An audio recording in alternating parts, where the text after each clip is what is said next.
Starting's very, very important. It's important for a number of reasons, but being good at starting, one, means you're going to have a good chance of being in the top end of the fleet. Being bad at starting means you're never going to get near the top of the fleet. That's number one. Number two is being good at starting and clean at starting helps the rest of the fleet if you're not going to clog it up and crash and do all these things. That's where it's the starting point of aggro, right at the start of the race. Someone breaks a rule or whatever, there's an infringement. The person you've hit gets cranky because you've spoiled their race or they're behind, and you've spoiled your own race because you're drifting away in irons or you're doing something. So the first thing I want to talk about when talking about starting is I'm going to cover the rules. The rules you should know about starting. This will help us have less infringements, get clean starts, and then I'll talk to you about some techniques and strategies about how you can get a better start than the other guys, how you can keep clean, what to do if you're early at the start. Just go through a couple of basic simple techniques which you can practice. Once the countdown's at a minute, the racing rules apply. If you have an infringement, hit another boat, port and starboard, before the start, in that 60 seconds, you are obliged to do a penalty. It's not a big deal because you've got 60 seconds or 40 seconds, 30 seconds. You do your penalty, get back into the racing procedure, but do it quickly, get it out of the way. That's rule number one. Now, the first rule we must know about is barging. This guy, number 11, cannot sail in there and barge his way through there. What's the rule that's applying there? We've got two basic rules. What's the rule that's applying there? Windward boat, keep clear, right? So this guy, number 44, says to 11, get up, your windward boat, keep out of the way, get up. No room in there, mate. Stop barging. This guy's barging. He can't go in there and force his way in. And this is a common occurrence in starting on the RC boats. If you're sailing up here too, and this bloke can put you up there, can keep calling you up, if you're on a course to hit the mark, you've got to take avoiding action, not him. So what's number 11 going to do? He's coming there like that. This guy's right on the money, on the line. What's number 11 going to do? Here's a bit of a, I'm going to throw a technique in here amongst the rules. Yep, right, so he sheets on a bit, tacks around, comes around the back of the fleet like that. The rest of them have gone out there. He's probably going to get a pretty good start. Do it early. Do everything early. It's like when I'm saying duck boats. Do it early. Say, right, I'm in trouble here. I'm in trouble here. Don't just shake up to the mark and try to stick your nose in and it's all too late. Well, I got a bit of boat speed. Yep, I can't get in there. Come around the back. Right. So that's number one, barging. No barging. So we don't want to see any barging. In fact, anyone that barges will have to stand in the corner for 20 minutes. And no more morning tea. Rule number 2 is called running the line. So number 11, he's just a troublemaker, number 11, right? So the boats are lined up again. Whoops, hang on. Get my 45 degrees there. Number 11, 1-1. Thank you, John.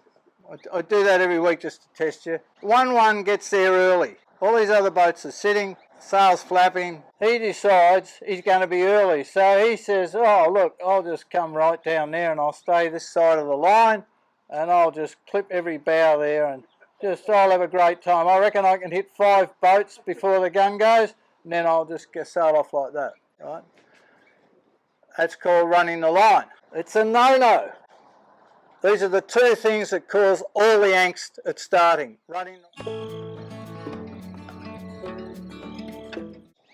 Of course, Selwyn, my favourite student. Selman's volunteered to help the Coomera Cup, but he's my mate. Yes, Sal, the question. Don't worry about it. Oh no, well, that's good. Just hang on for a sec. That's a very good. Al, you've just said something fantastic, and I want to bring that up. It's a gem, a gem. I see very good. Right, no. Well, let's go through it. So let's go to the basics. What's the rule? We've got two basic rules. What's the rule that's applying here? Where the boat keep clear. So 44 is saying to 11, get up, get out of the way.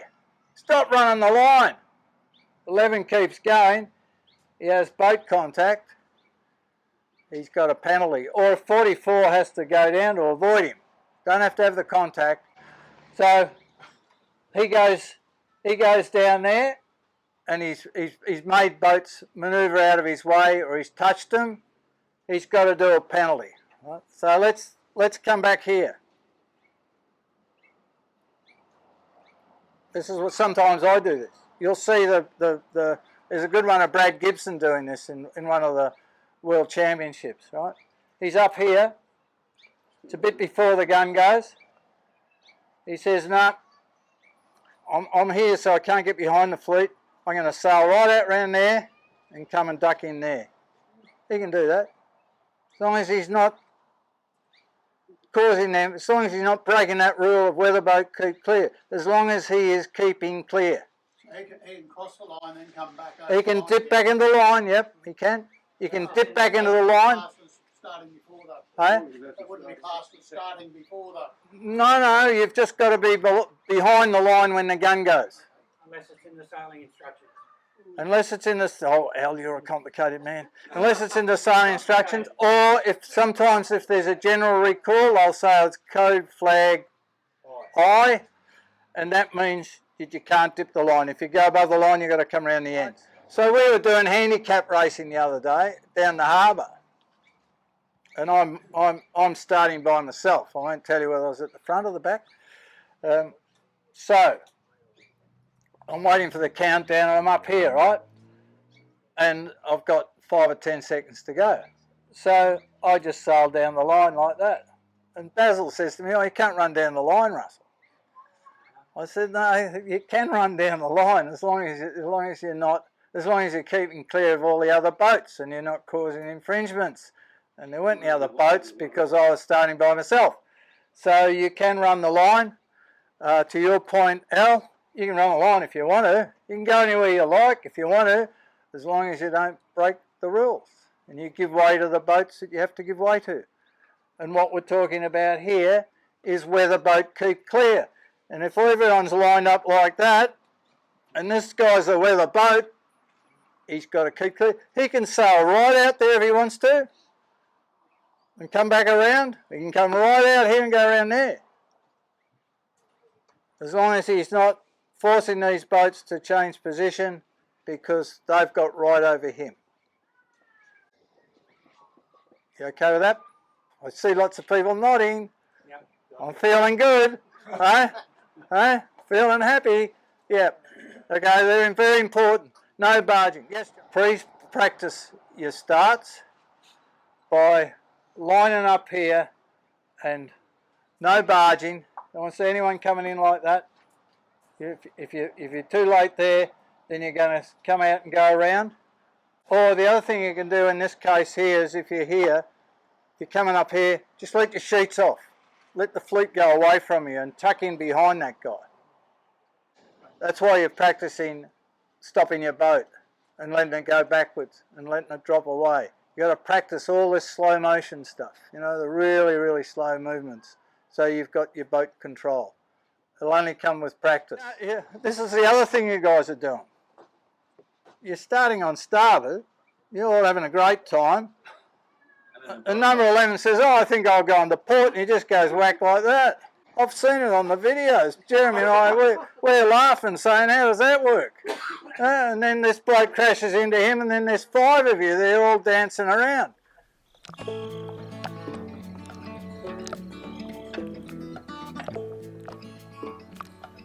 But you definitely can start on port, and a lot of the times it's the tack to start on. You get onto port as quick as you can or start on port, but you've got no rights. So if you don't judge it, and you get a wind shift, it's a lot of tears, you know. It's a collision coming, or you've got to bail out, and then you get a really bad start. Okay, so I'm going to go over them. No barging. So we're going to put the starting line up here again. Right angles to the course. We're all rocking up here. Course down here a bit. Boats coming, all starting very nicely. 77, he's a good boy.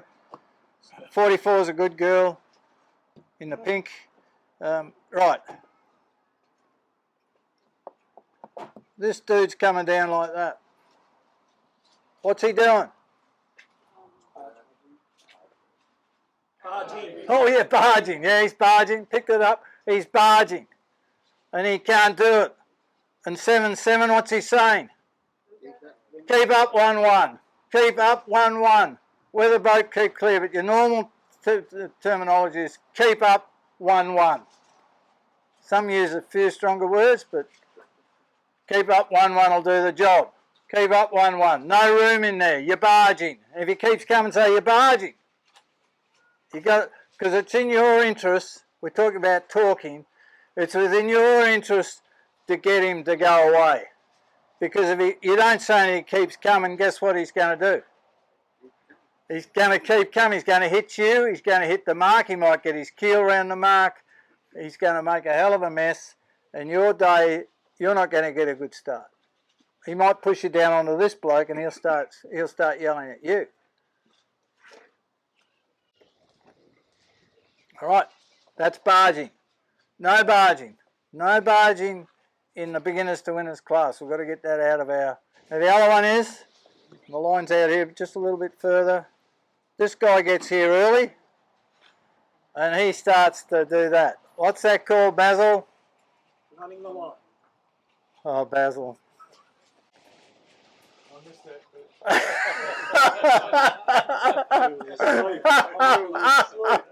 I thought it was someone out there blowing a trumpet. It was you snoring.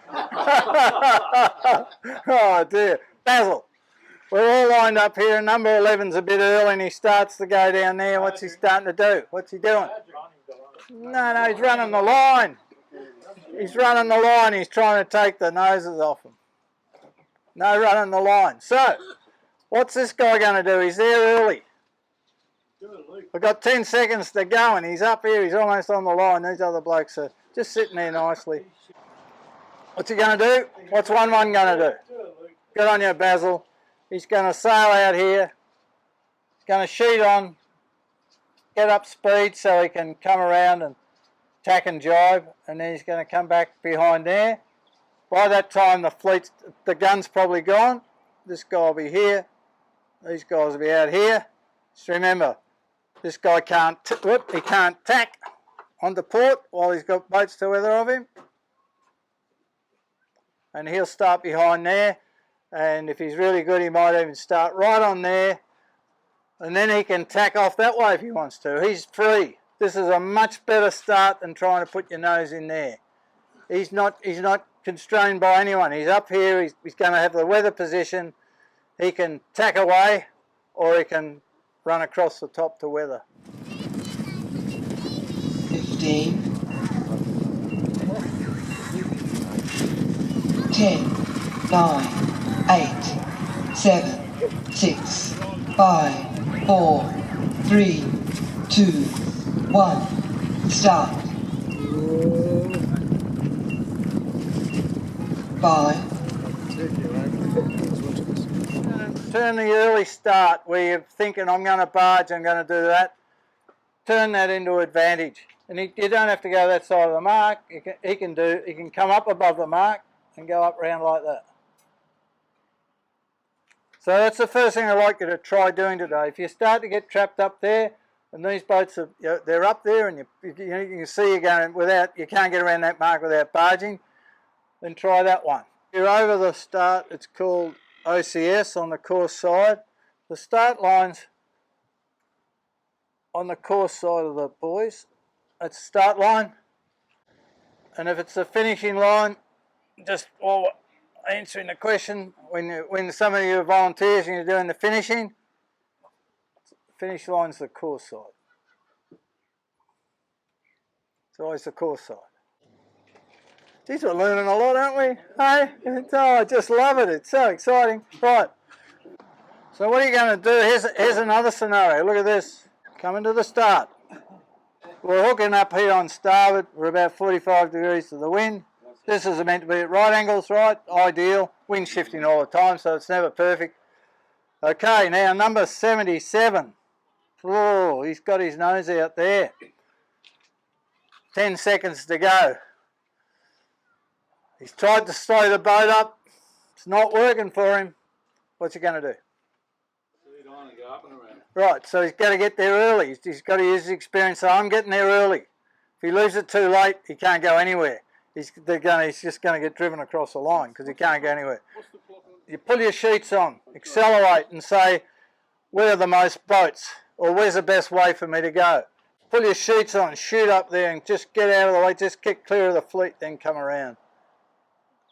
The start will have happened, but you've got to get yourself clear of this fleet. Or it might be that you that way. But you've got to do it early. You can't just, oh, I hope I get over, oh no. You got to say, right, I know that I'm coming up the line. I'm not going to stop this. I've got 10 seconds to go. This is like, I'm not going to make it. Call it early. Sheets on, get out of there, come back. If you can hardly cross the line on starboard, that means it's going to be a port bias start. And what that means is, as the gun goes, if all those boats tag on to port, which boat's in front? 2-2, right? He's miles to windward. He's that far, if this guy's down at this end of the starting line, he's the full length of the starting line ahead after just tacking on to port. So that's how you read a port bias line. And the other way, starboard bias line, is when you can come around that mark and so this bloke up here is going to get the best start. They're all to leeward of him. He's got the advantage. That's a starboard bias one. So when you go out there, you sail across the line a couple of times. Can I make it easily on starboard? How easily can I make it on starboard? Very easily on starboard, almost going, straight at the mark, up to the mark. It's a starboard end bias. If you can't make it on the starboard tack and you're just squeezing past this mark over here, it's a port line bias. When you go to these enclosed waters, the wind's oscillating that much. So it'll go from a port bias to a starboard bias. And that's when you have to use your experience and you actually sail out there. I'm starting to get better at this, but I sail out there and I try and get the timing between the shifts from when it swings this way and that way. Still haven't mastered it yet, but the good blokes, they can do it. I was in New Zealand, one bloke, and the Nationals over there a few years ago, and this guy says, oh, there's 45 seconds between the shifts. I said, how do you know that? He said, I've been timing it. I go, oh, good. Right, so it's swimming all over the place, lots to learn. Today we're just practicing starts. We're practicing not hitting anyone, because that's the starting point of having a good race yourself and everyone else having a good race. We want beginners to winners to be the cleanest sailors. When you go to regatta, you're going to have your certificate, you'll have a badge, you'll have a special hat, you'll have people helping you carpet, you'll have a boxing robe on. We want people to know that you've come from beginners to winners and you're bloody good at what you're doing. Let's go over practice, guys.